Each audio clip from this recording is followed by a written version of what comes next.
Good evening and welcome back to Fox 23 News at 9. I'm Zach Seminar. The Mississippi State men's golf team opened up NCAA regional round play in Kentucky on Monday by shooting a 10 over par, and another challenging day on Tuesday has put the Golf Dogs in a hole that may be insurmountable. Both Peng Pikakul and Ford Clegg did their part today by moving into the top 15 on the individual leaderboard in a tie for 11th, but no other Bulldogs can be seen inside the top 45, which has put MSU in a tie for 9th place overall, 14 strokes out of the final transfer spot into the NCAA championships.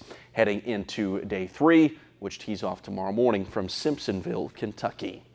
Things have gone a bit more swiftly for the Ole Miss golf team out in California, who are in the thick of contention as day 2 came to a close. Freshman Sarut Vongchasit led the Rebels on day 1 with a career best 66 on the individual leaderboard at 3 under, but the Thailand native took a bit of a step back on Tuesday, leaving the Rebels clinging to the 5th and final transfer spot into the NCAA championships that get underway next week in Arkansas. The Rebels, they own a 3-stroke lead over LSU going into the final day of regional play. Everyone is chasing the home team, Stanford, who has a 10-stroke lead on 2nd place UNC. The Lady Crusaders of William and Carey extending their season by 1 game this morning, winning the Battle of the Williams 5-0.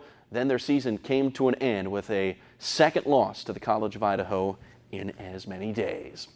The New Orleans Saints rookie minicamp wrapped up over the weekend, and one of the Saints rooks who turned heads over the 3 days was linebacker Caden Ellis. 7th-round draft choice out of Idaho is the perfect kind of fit for a Sean Payton-led team. Versatile, athletic, spent time on both sides of the ball, playing tight end and linebacker in college. He has some similar traits to one Taysom Hill, and if he's able to hang around, his flexibility would allow him to flourish.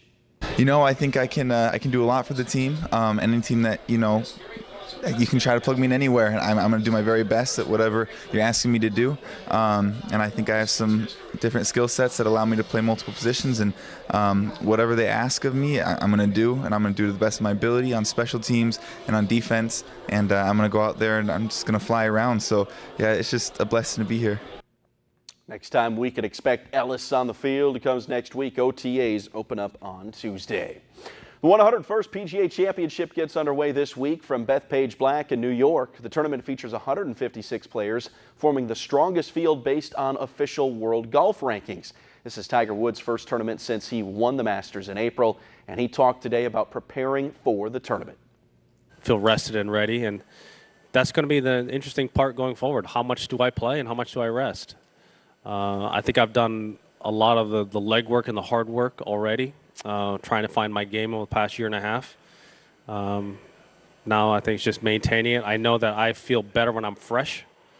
The body doesn't respond like it used to. It doesn't bounce back quite as well, so I got to be aware of that.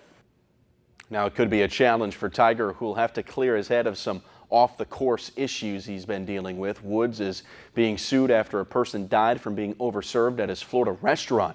The parents of a bartender who worked at the Woods Jupiter restaurant filed a lawsuit today claiming their son died at the hands of being overserved alcohol.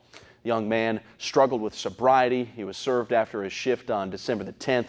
24-year-old drank more than 3 times the legal limit. Just before he drove home, he crashed his car and then died.